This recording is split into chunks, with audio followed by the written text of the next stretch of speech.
Saw the Sign Podcast.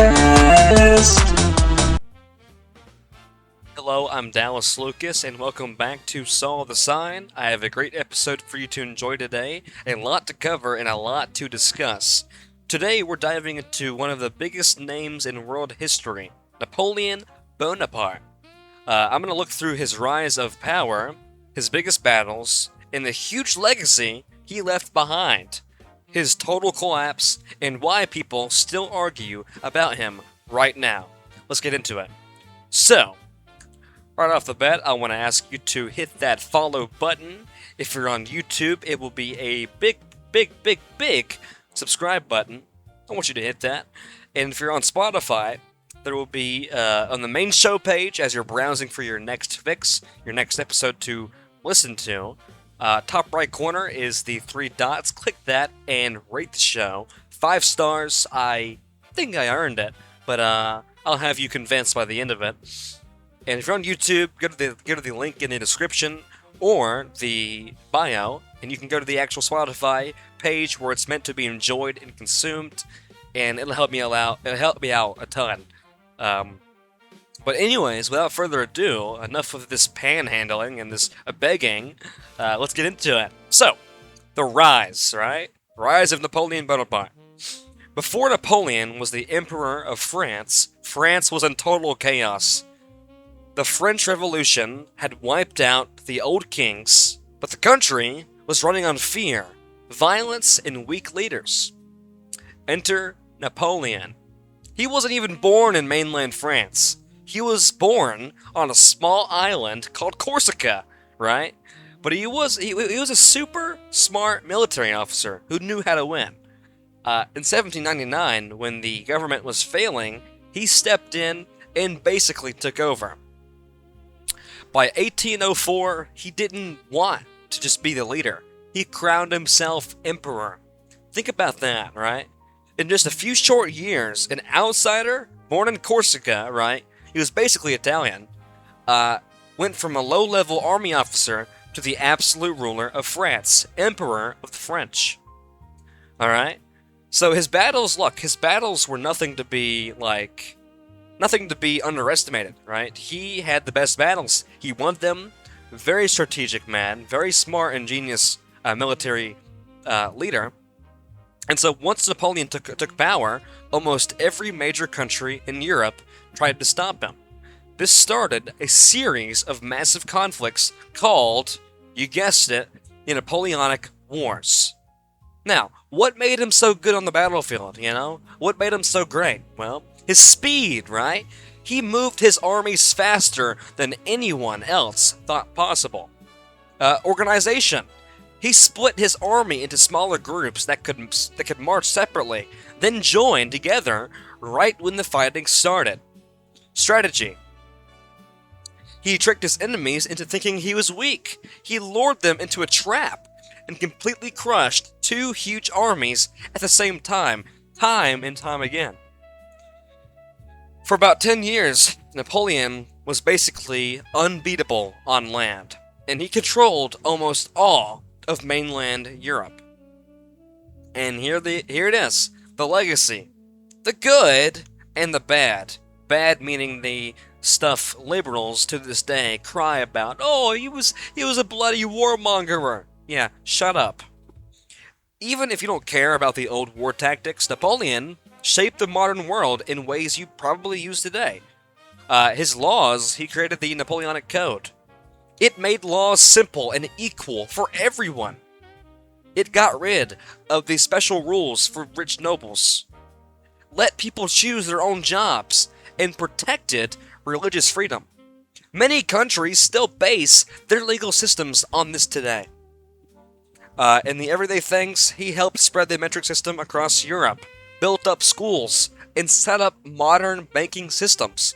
This dude, look, I'm telling you guys, he wasn't just some ruthless, I'm gonna go invade Russia, or Prussia, or Italy.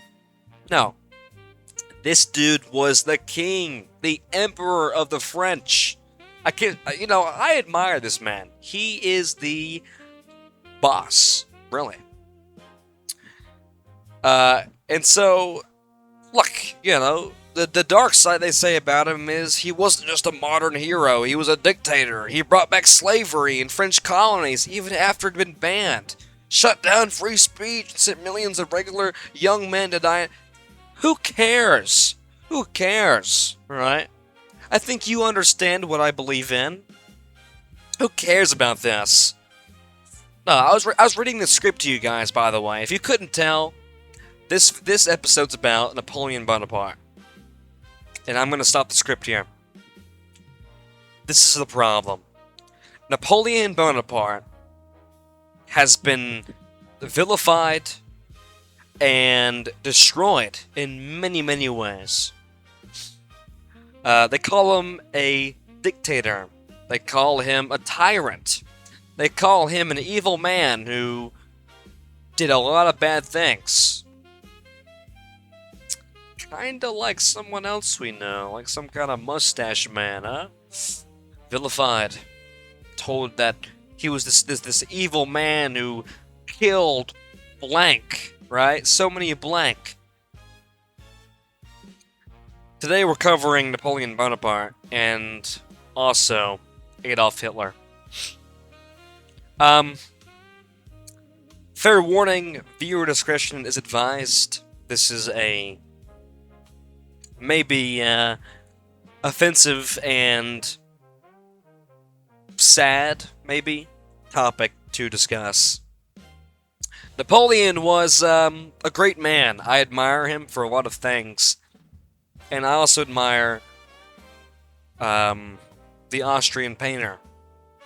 That's how we'll refer to Mr. Uncle A.H.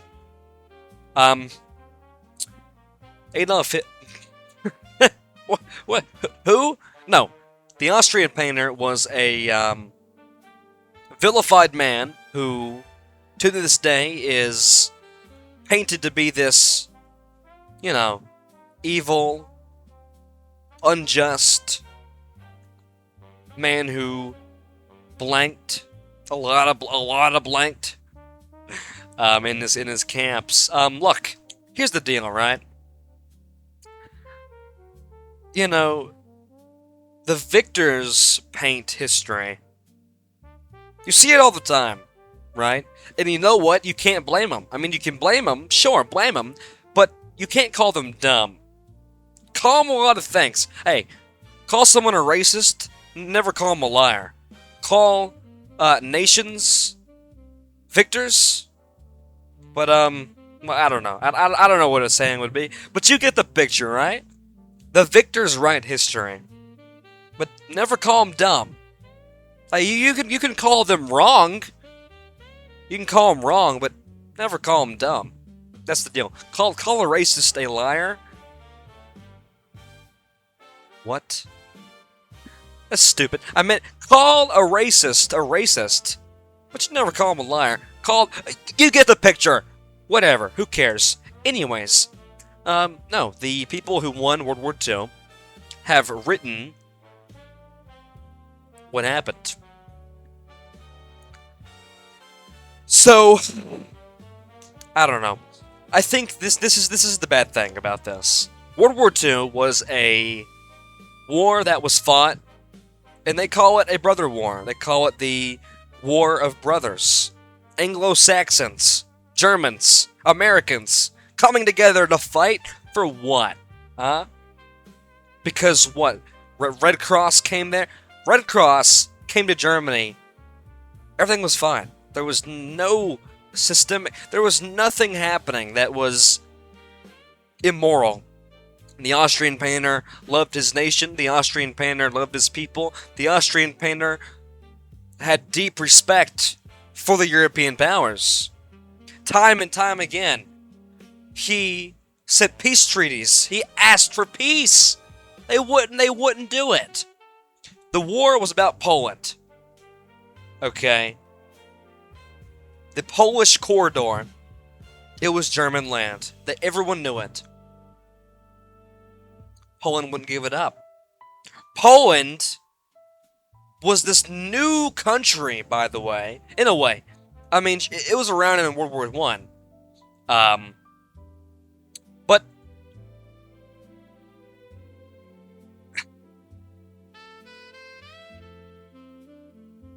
Look, the deal is, the victors say that